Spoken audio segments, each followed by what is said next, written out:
Hello, welcome to the Silver Sirens Virtual Sanctuary and to this evening's session on the secret to a compelling connection while speaking in your authentic voice, hosted by the beautiful Anne-Marie Wiltshire.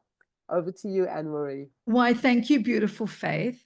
Well, so for those of you that you've probably seen all the emails and the information that's come out, that I'm passionate about voice, and I've welded together many different careers to bring tonight the concept of what it is to speak in our authentic voices.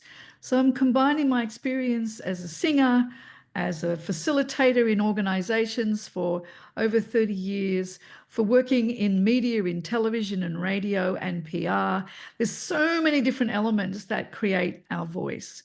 And I'm fascinated to be with you, lovely women here tonight, particularly on this subject that Faith has pulled together about nurturing our social connections and our close relationships, because it's pivotal to our good mental health and our well-being, particularly as we get older. And I believe that the voice is a really fascinating and often under-considered part of this process, because our voice, our beliefs and our mindset are so linked to whether we're comfortable speaking up, to using our voice, to speaking our truth, and to when our voice can either support us or prevent us from really standing up in our authentic selves. And particularly at a point in our lives where these authentic selves are changing, both physically and emotionally and with our values. So that's what we're going to be diving into tonight. And we're going to be interactively playing and exploring 3 powerful techniques. Firstly, how do we maintain the flexibility and power in our voice, particularly over 50 as we get older, because our voice does change? And secondly, how do we own the space? How do we create those deep, genuine connections that we want to continue and develop as we move through the next years? And then thirdly, how do we speak in our authentic voice? What is our authentic voice? So a pivotal element in this is how comfortable we are and how much we trust ourselves to speak our truth, and whether our voice betrays us or supports us. You know, I have many women that I work with talk about shrinking themselves, particularly when they're on the edge of stepping into something new or stepping up to say something. And imposter syndrome is very real. So one of my clients, who is a senior consultant into multinational organizations, knows the stuff, regularly speaks to groups, is confident speaking. But she said to me before we worked recently, you know, I've been keeping myself small. I speak softly and I'm frustrated because I stop myself from sharing with conviction, with a real intention, and sharing my truth. And when we explored it, she said, oh my goodness, we were starting to play with her being bigger. And there was this injunction, this fear that came up of her using her body more and her voice more. And she said, I remember when I was young that I was told I was too much, and that my energy was so big that I might look like a bully and that people wouldn't want to be my friend. And this was so buried, she didn't even know it was there. But it had literally been running her for all these years, where she kept pulling herself back. It affected her voice. It affected how she used her body and her movement, and it affected her mindset. And when she recognized that negative voice and we unpacked it and we started to create, which is what we're going to do a little bit of tonight, give you a taste of some strategies for you to find your authentic voice and become familiar and comfortable in that, so you can express from your powerful, expansive self. And when she did this, she said to me, I feel so liberated. I feel confident now to say yes to things that I didn't do before. And I now really feel like I know my authentic self. And the final thing about this, which I wanted to share with you, which is a wonderful quote from a woman called Jess Tael, who's in Women in Change. And the other night, I was on a workshop, a webinar with her, and I love this quote. She said, "Sometimes we're waiting to be confident to do something, but confidence doesn't come first. Action comes first. We've got to have a toolkit and habits that protect our confidence and grow it." Don't you love that? And I think voice is a really important part of that toolkit that we're very often not allowing ourselves to play with as much as we could. So I'm curious, and since we're a small group, I would love to ask you to unmic yourselves if you would like to, and to share what challenges do you have speaking up? Do you love your voice? Do you trust your voice? Does it betray you at times? I'm really curious to know. So who would like to share some thought about that?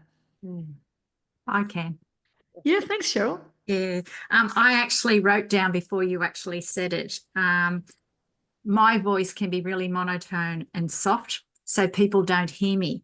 So when you started to talk about, with your lady example, share with conviction and the little voice inside or an experience that's held that person back, oh, you've just described me. So with my voice, what happens is I get not only can it become very monotone, and I know I'm conscious and very aware I have a very country girl accent because I've grown up in rural New South Wales. It's part of me, but there's certain twangs and enunciations that belong to where I come from. Yeah. And the other thing is I can quiver, and my voice can get very jittery, and there's a nervousness that's behind that when that happens. Yeah. But they're just a few insights that I can share with you. They're really powerful insights, Cheryl, and thank you for sharing them. And you are not alone. Yeah. There are so many women, and I wanted to say to you, you are in the right place, girlfriend, because we're going to play with a number of those elements. We're going to play with how to get the power, the shakiness, and what that's about. There was something else you mentioned. What was it earlier on? The monotone voice. I can be monotone very soft. Voice. That's on the agenda. Yeah. Yes. So people don't hear me because there isn't projection. I think there is a lack of projection behind the softness, and a fear of not being, I suppose, fear of being ridiculed in some way for what I do say is probably what's behind that. Yeah. I've been in jobs where I've had to have credibility and speak in front of professional people, but there's still a little girl in me that's always been shaken every time I get out and do what I, yeah. Well, do the job. I welcome your little girl, and I welcome all our little girls, because there's a part that we all have that is that self-doubt. There's a beautiful thing I read many years ago from Hazrat Inyat Khan, who's a Sufi master, and he was a master musician. And I was reading this tome of a book that he wrote, and there was this section, and it took my breath away. He said, the power, the power in our hara, in our belly, is our raw power. When we bring it up through the heart transmutes it and brings the compassion. And then we bring it up through the throat, and the throat is us trusting to speak our truth. But if any of those elements are locked, then we don't get that flow. We don't get that authentic connection.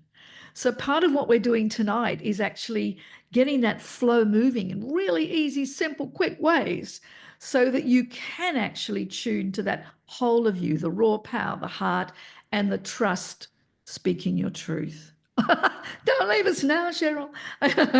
Okay, so that's all right. So thank you. That was a really profound sharing. Would anybody like to add to that?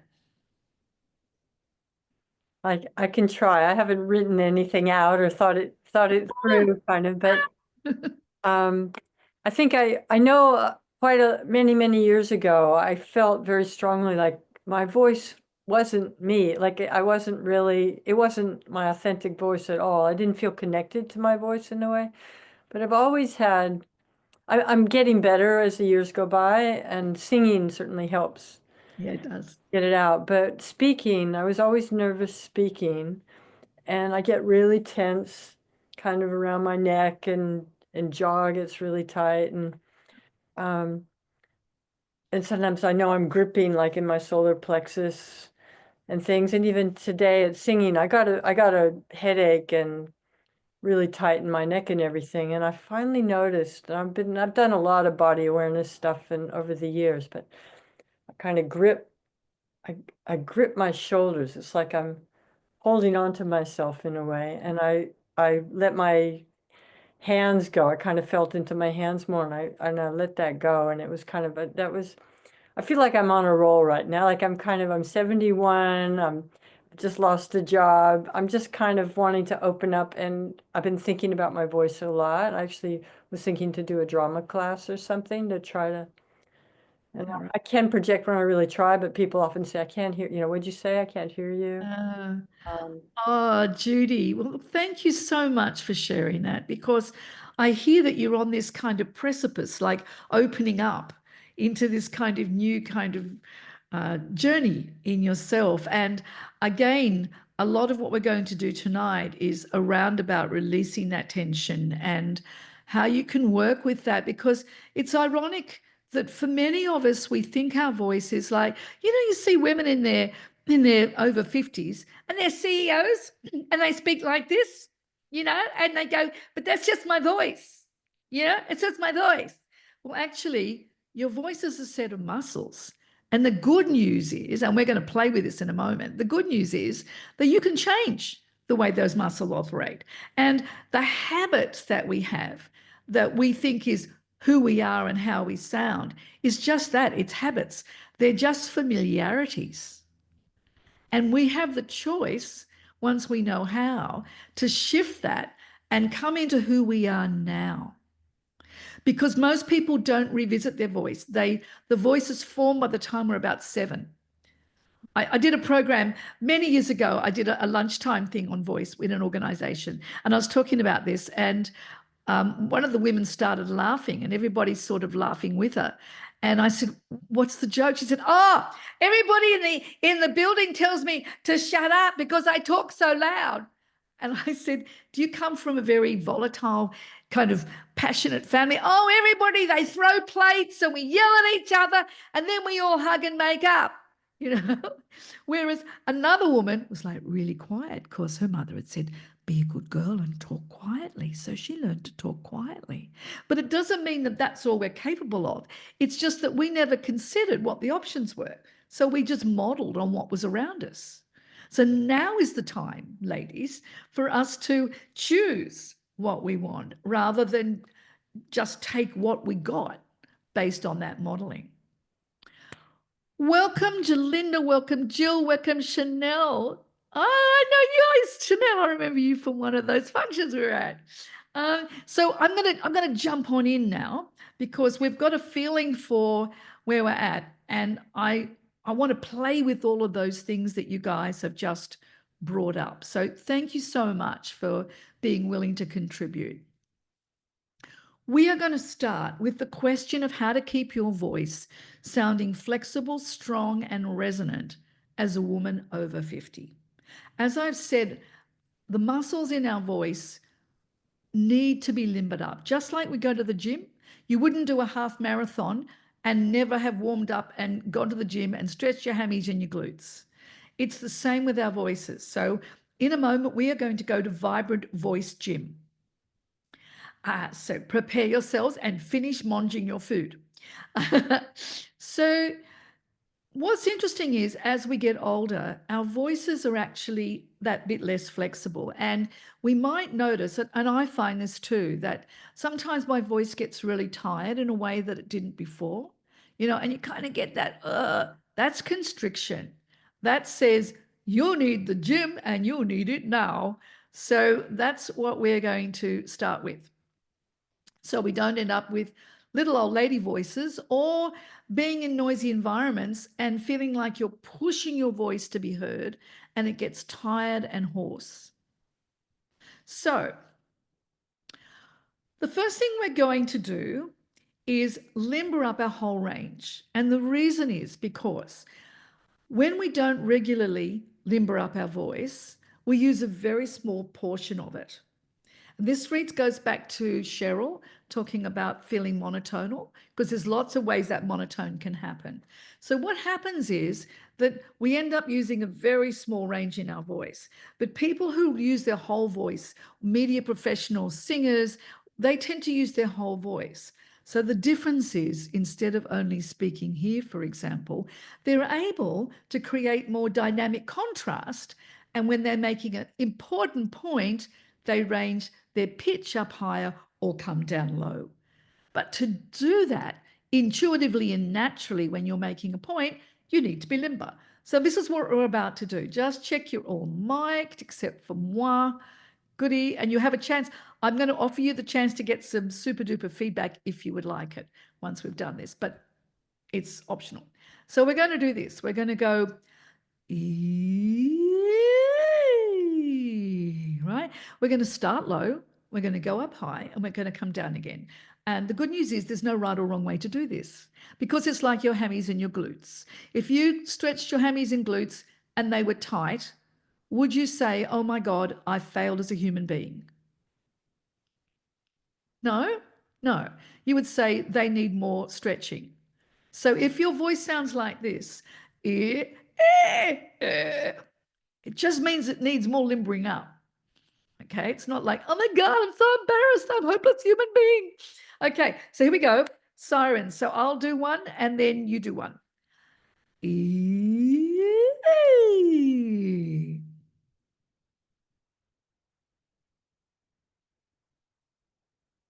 Gorgy. Do another one together.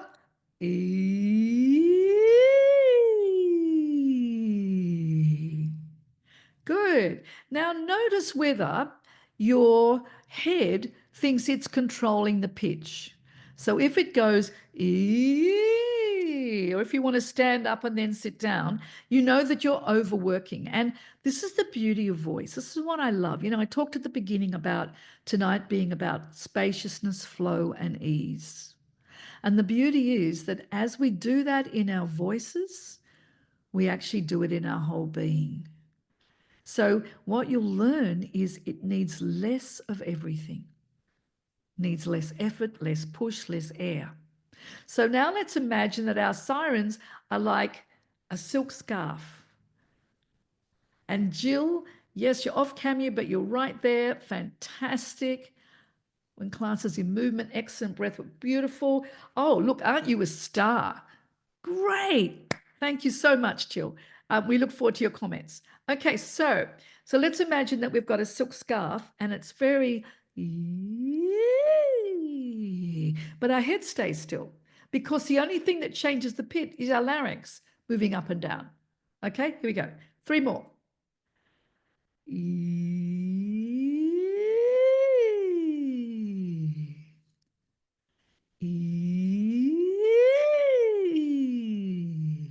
Gorgeous. One more.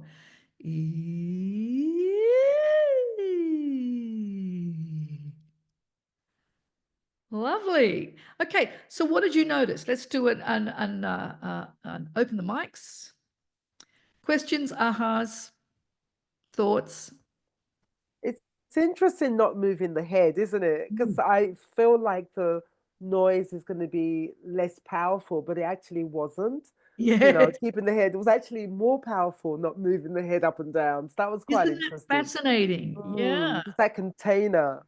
Yeah, it's about that doing less. And, you know, and the times when we're most anxious is when we think we have to do more. So this thing about doing less is such an important part of it. Yeah, thanks, Faith. Any other thoughts, questions? Yeah, I thought the same when I was using my head and really forcing the first couple of times because I was trying to do it right. Not moving your head just felt more natural. and the voice coming out just felt more natural, like I wasn't forcing it. It was just whatever it was. I love that, Jalinda. And that's our first step to our authentic voice. Mm. You know, it's learning to trust that. Yeah, beautiful. Thank you so much. All right, any other burning thoughts? I just noticed I was more aware of the workings internally, kind of without moving my head. Like I could feel different, more sensitive to the palate moving or whatever. That is wonderful, Judy. Yeah, in fact, what happens, and you may know this from your singing work, that the vocal folds are inside the larynx, right? And women's vocal folds are about 10 millimeters. But don't be too disappointed, because think of a baby. Babies are even smaller, and do they make enough noise? Oh yeah, man. So what happens is, as the larynx moves up, it actually stretches the vocal folds just like a rubber band. You know, when you stretch a rubber band and you pluck it, it's got a higher pitch. So when you're in your low register, the vocal folds are thicker. They're actually vocal folds, they're not chords, they're actually vocal folds. They're thicker, and as you go up higher, they stretch and they become thinner. Therefore, the sound is higher. So you don't have to do anything. Hey, you don't have to do a lot of things to change pitch, but we think we do. All right. Let's jump on and look at now, what is the key, or what's one of the keys to speaking up without shrinking yourself? Okay, so we're talking about embodiment of this now, not the concept. And I'm very much about embodiment, because when we bring it into the body, it shifts a whole lot of beliefs and mindsets so much quicker than if we sit there stewing on them. So when we have this negative voice that tells us to speak up, we're not loud enough, people don't want to listen to us, there's a chain of physical responses that happen. The tongue gets tight, the jaw gets tight, the lips press in, the diaphragm locks. One of you spoke about that earlier. Judy, I think that's some of that jaw stuff for you. And I think Cheryl was the diaphragm, you know. So there's all these things that happen that literally prevent us from having that free, open, easy sound. Now, the irony is one of the worst offenders for this is the tongue. And in yoga, I was fascinated to learn this. In yoga, they say that a busy mind equals a busy tongue. The tongue is linked to the ego. And when we feel like we need to be more, when we need to try harder or make ourselves understood or, you know, whatever, get people to listen to us, the tongue goes, I'll do the job. But actually it prevents us, just like we did with the sirens. When we push too hard, we actually don't. So that's the first thing we want to do, is get this tongue to be freer.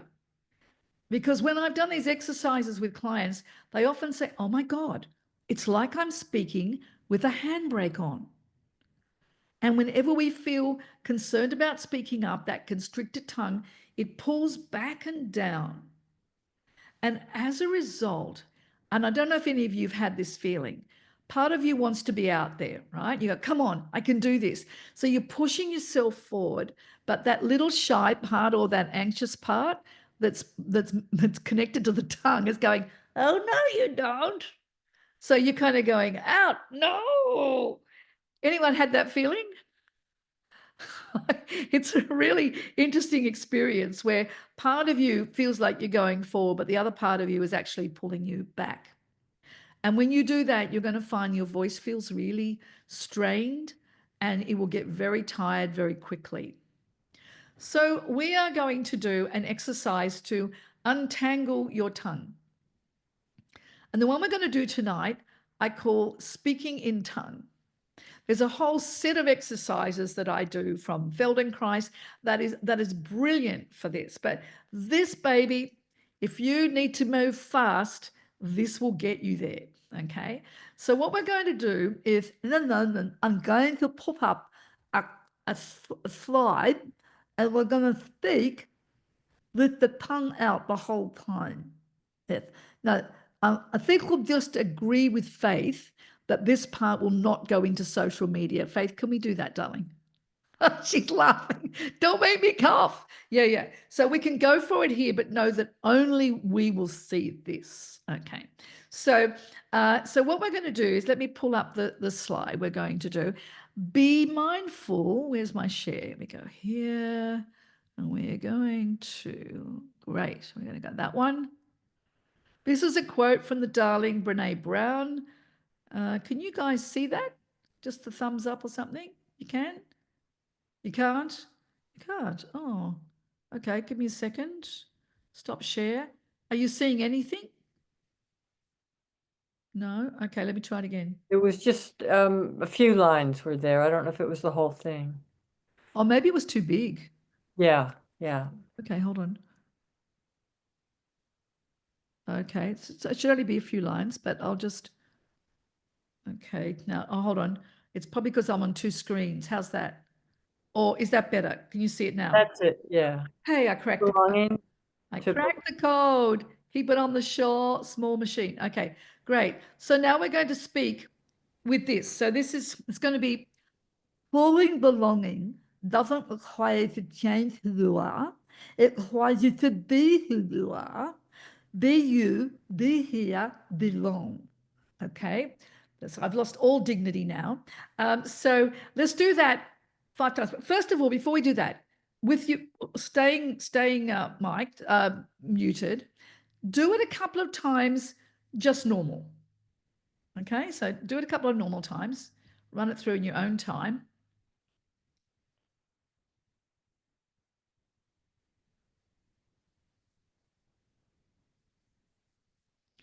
This is your baseline, so you can feel what it's like to normally speak it.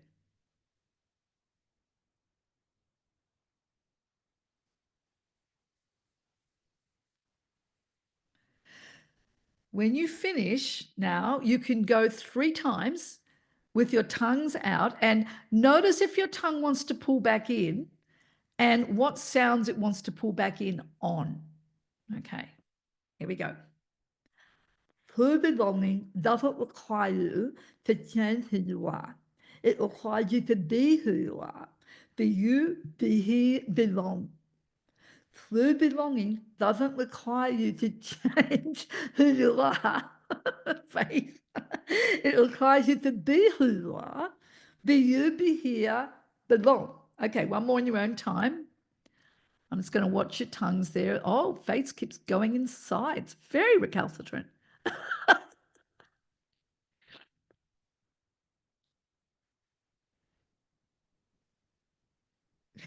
Okay, we're done. It's like, get me out of here. That's enough. Okay. Now I am very curious. I think we may have given Faith consumption with her. Let's unmic. I'd love to hear. Love it, says Jill. I wanted to see you doing it though, Jill. What was that like? Questions, experience. What was the difference between when you did it in your natural style and then with the, oh, no, we have to finish it. Oh, silly me. Sorry, I'm going to bring it back up. Hold a second. Now we're going to do it again with you.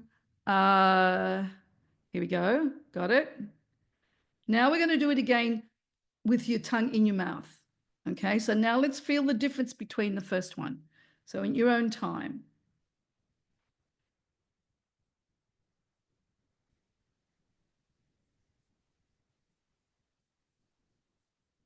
And just notice what subtle changes are there.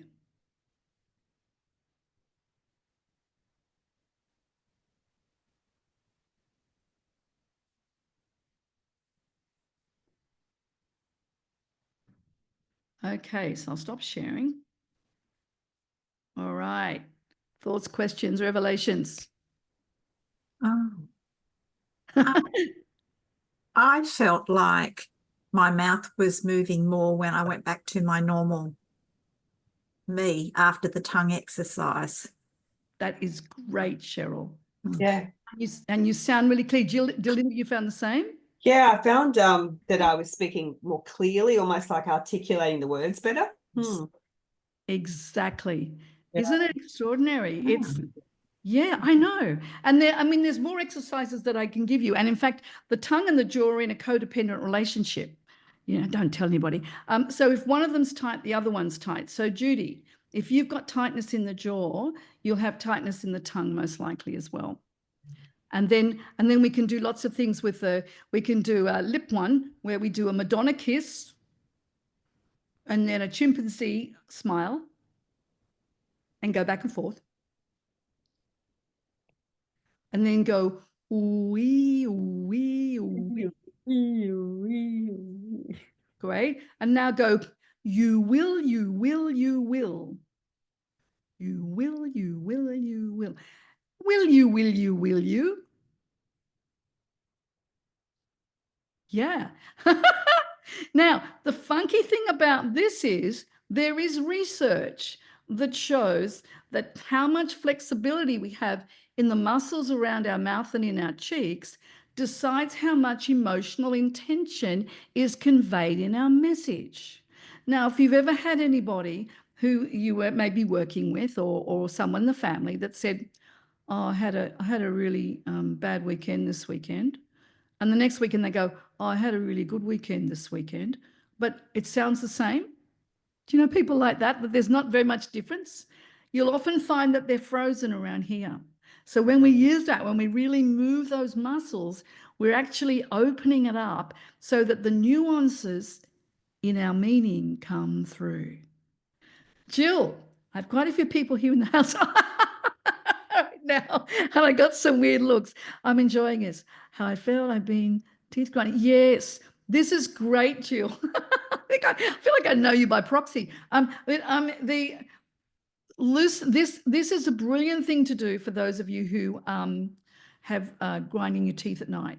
So jaw and tongue exercises to free that up, really important. Okay, I am going to continue. Okay, so we've limbered up our voice. We've extended our range. We've started to play with the sirens of that idea of the silk scarf, that feeling of flow and ease, rather than driving our voice. Then we've looked at how we need to limber up those articulators, the tongue, the teeth, and the lips, in order for our voice to be available so we don't shrink ourselves. So there's lots of other elements that I play with in my work around the imposter syndrome and not shrinking ourselves and being in our audacious power. But the foundation of that is we need to be muscularly able to do it and familiar with how it feels. So moving on, the third thing is something that I know Cheryl brought up, and I think it might be relevant for a number of you, and that is the connection between the breath and the mindset. And Judy, I believe some of this might touch where you're at as well. So people often think that if they had more breath, they'd sound better, they'd sound louder, they'd sound clearer. But actually, it's the opposite. Go figure. Because the vocal folds in slow-mo, and I haven't got time to show you a video of it tonight, but it's really fascinating. So you see the vocal folds and they look like this, but they're actually like that in slow-mo, right? They fold, they do that with each other. When they're together, they're resonating. When they're apart, the air's flowing. So if you drive a lot of air through, you're going to have less resonance and power and projection. But the first thing we do when we think our voice isn't loud enough is drive it and push it. But actually, the solution is radically different. And that is more even airflow and less effort. Less air and less effort. So let's first of all look at how we manage the breath, because if we can't manage it, we can't work with it in our voices in a different way. So we'll start by doing first, if I had more air, I'd have more power. And good luck to you with all the people there. So just say that out now as if you were having to drive your voice out. This is your baseline again. So firstly, if I had more air, I'd have more power. And like you kind of push it and you feel it, it's constricting, it's pushing from the larynx here. We often do that in a loud space. Okay. All right. Lovely. Not lovely, but good. Now we're going to do it pushing the air. So we're going to go, if I had more air, if I had more breath, what was my phrase? I've lost my notes. Where am I? If I had more air, I'd have more power.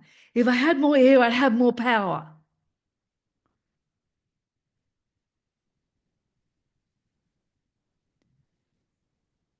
And just notice as you're doing that, whether that's actually quite familiar. There might be times when you go, oh, gee, I know how that feels.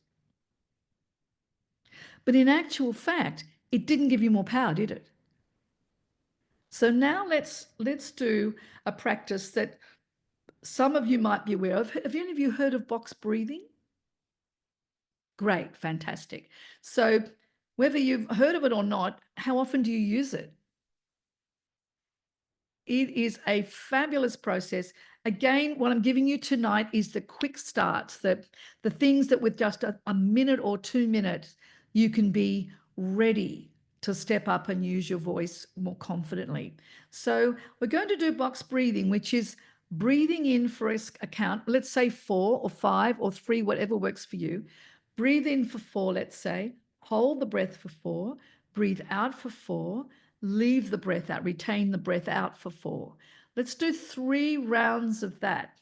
And notice how you feel at the end of it. So I won't count it because you can do it in your own time. So choose your count. Comfortable. It's not a marathon. Just choose what feels natural. Breathe in for that count. Hold it. Breathe out and breathe out over your lip very softly, because that brings us back into the parasympathetic nervous system.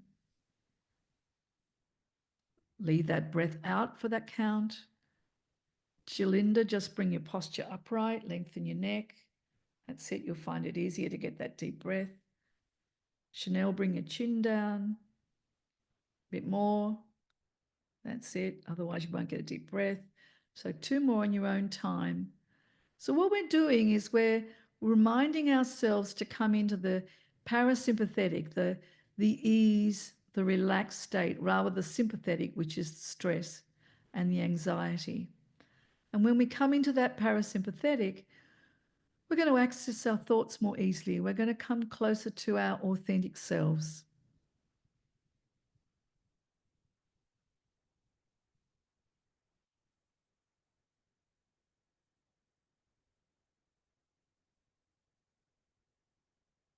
Beautiful.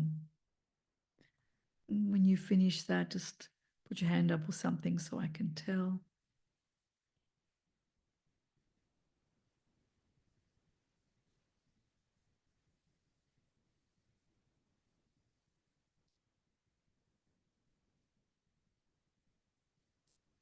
Thank you. Thank you. Okay. So the next thing we're going to do is explore more about how you find your authentic voice. Before I do that, I'd love to open the mics again and just ask you for any questions, either about what we've just done with the breathing or about anything that maybe is coming up for you, things you're thinking about as we go through so far.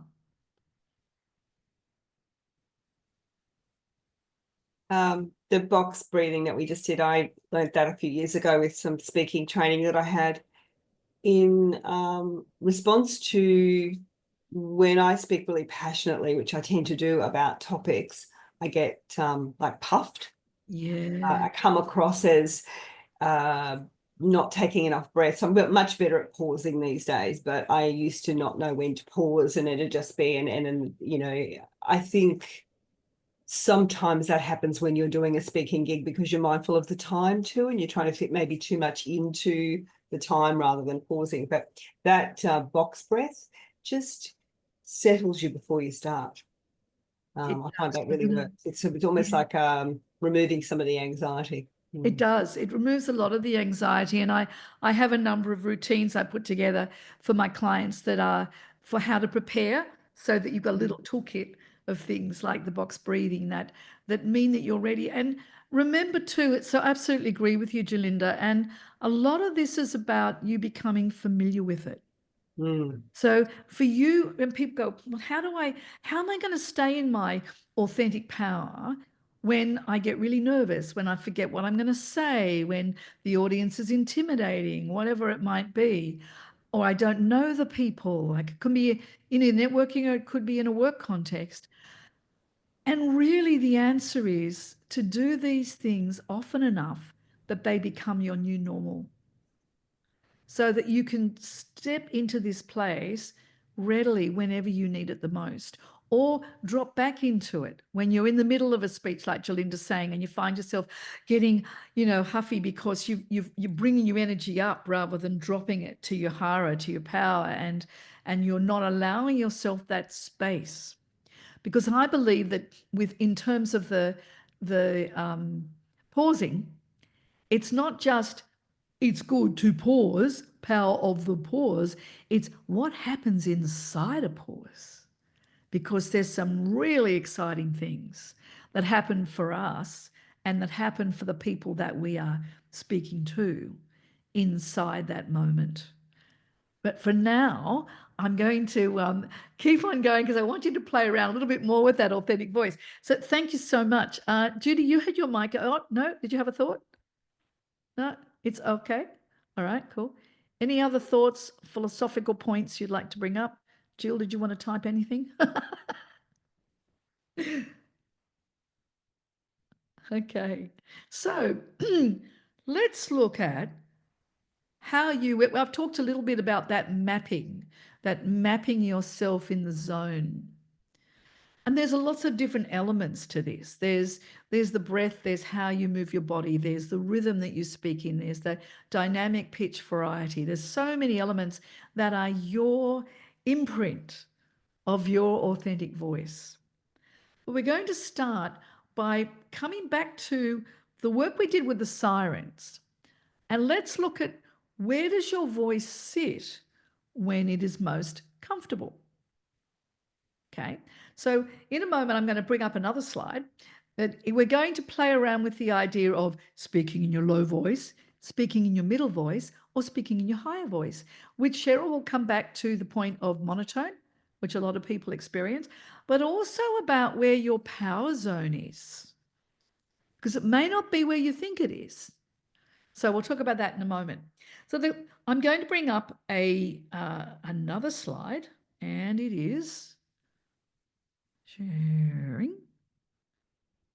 It's this. Just a reminder, Anne-Marie, that we've got 14 minutes left. 14 minutes. But actually, we need to be less than that because you need to say some things. So yes, I'm aware of that. Thank you so much, darling. Okay, so this is the phrase. Oh, is that the wrong one? No, where are we? Mine's not coming up. There we go. So have you got this up? Can you see this? We cannot not influence how our voice sounds resonates in the bodies around us. When I was studying for my NLP Master Facilitator, it was a phrase that we worked with. You cannot not influence. We can often think that we are not making, or we don't intend to make an impression. But whatever happens, we are making an impression. But it may not be the one that we want. So now we're going to do a siren. We'll go down. We'll go, hey, we cannot not influence how our voice sounds resonates in the bodies around us. We literally are resonating beings, yes? So how much we resonate literally resonates those around us. So let's try that now. Start at the top, slide down. Hey, we cannot not influence how our voice sounds resonates in the bodies around us. Let's do that one more time. Hey, we cannot not influence how our voice sounds resonates in the bodies around us. All right. Now we're going to start down there and we're going to go to the middle register of our voice, which is where the brightness and the highlight is when we want to amplify a key message or have more variety or bring more energy into our voice. So we're going to go, we cannot not influence how our voice sounds resonates in the bodies around us. Okay, here we go. So start at the bottom.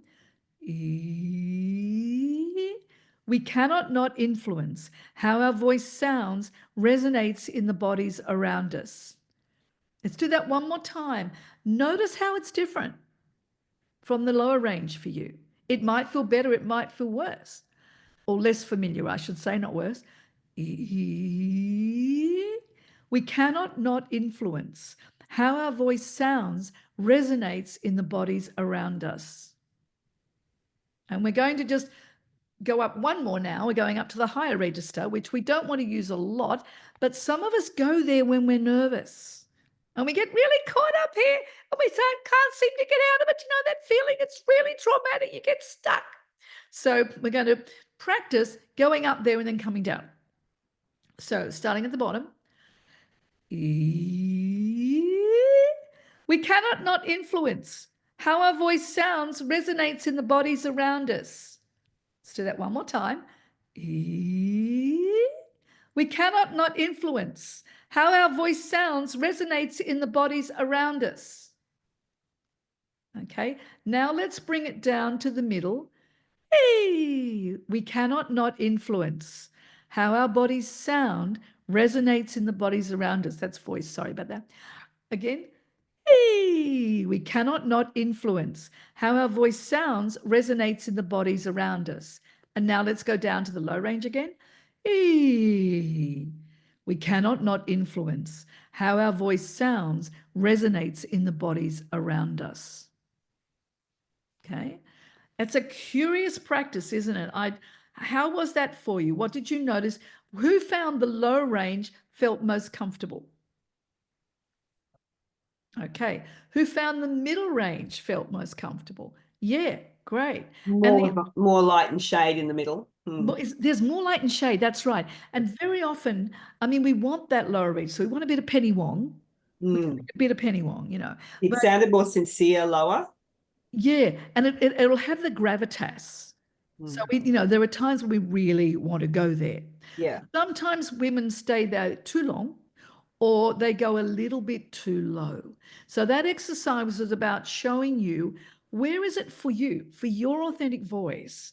Where do you light up?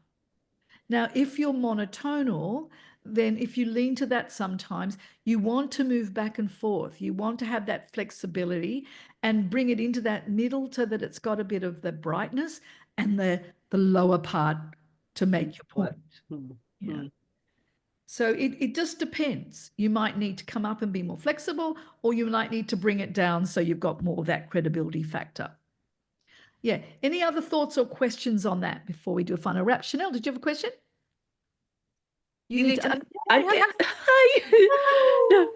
I didn't like the middle one was the best. The top one, I get breathless. Yes. That was a thing where I think in the middle one I was good, but I think in the lower one I was like, okay, totally okay. But I just think because I can get breathless quite easily. So it was interesting. Yeah, but I enjoyed that one. Oh, good. So pleased. Thank you for your comments. Anything? Yeah, Judy. Yeah, the first time going low, I did what I often do, which I kind of get gravelly in my voice, and it's uncomfortable. You know, I'm overusing it or something. Constricted. Yeah, and I don't know. It feels wrong, and I get a sore throat and things like that. Yes. And then later coming back to it, it was a bit better, but the middle range felt really good and more resonant, more heart in it almost. And the upper wasn't bad, actually. It felt pretty good. Often when I go too low, people say I'm too quiet.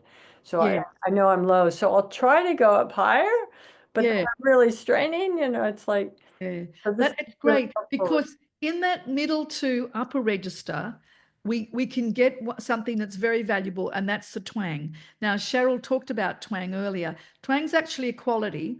How you going, mate? Is twang. Yeah, but we actually need it in a large room. So, Faith, if you've got an unruly bunch of women, highly unlikely, you know, and they're not listening. So, what I'd like to do now, you know, is come out of your radio voice and go into that bit of twang, and it gets everybody's attention. It's got energy. It carries because it's in the 3 to 5 hertz range in the ear, and it pings the ear. The ear hears it very easily. So, having that middle to upper register brings that twang in, which brings energy in. which we need.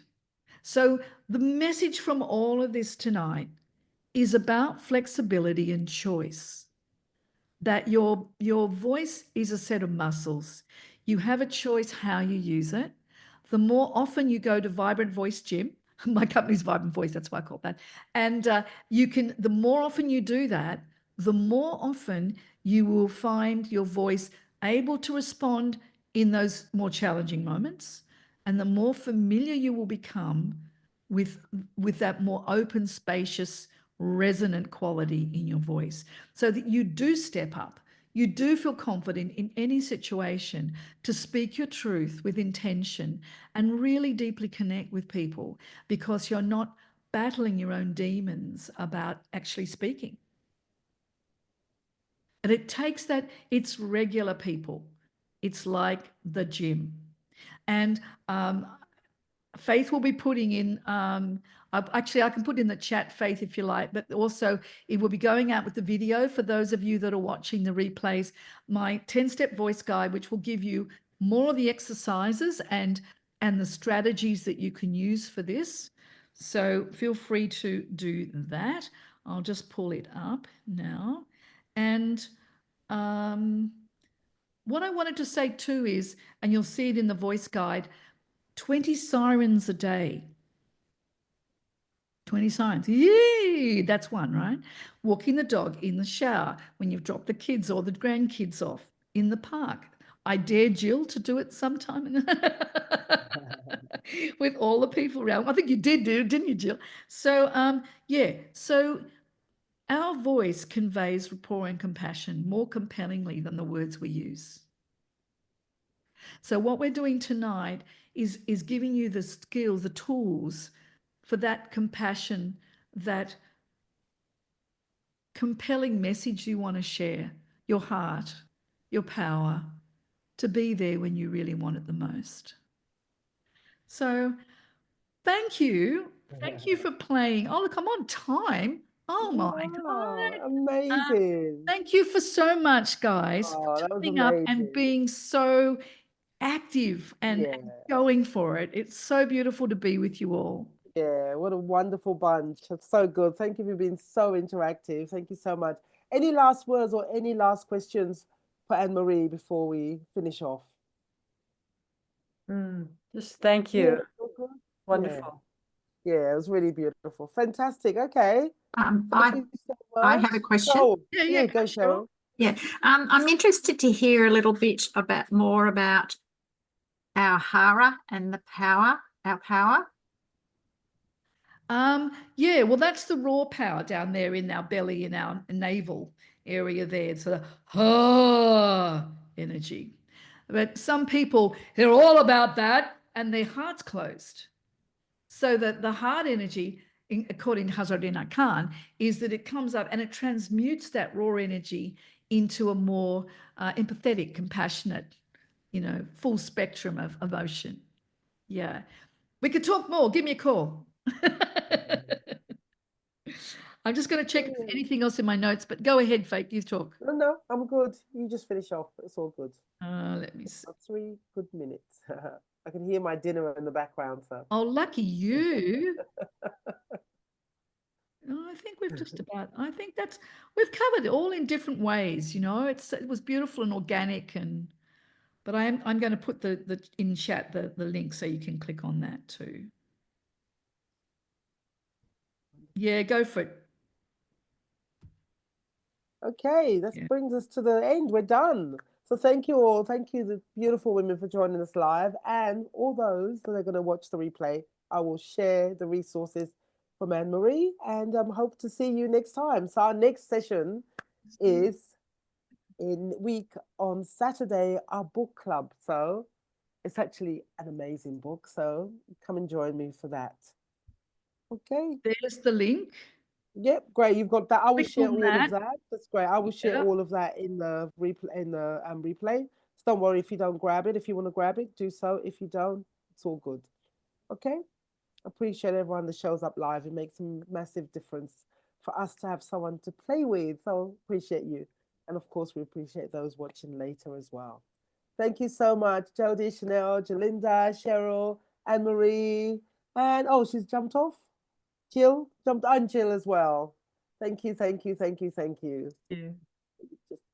Thanks, guys. Lovely to be with you. Thanks for playing.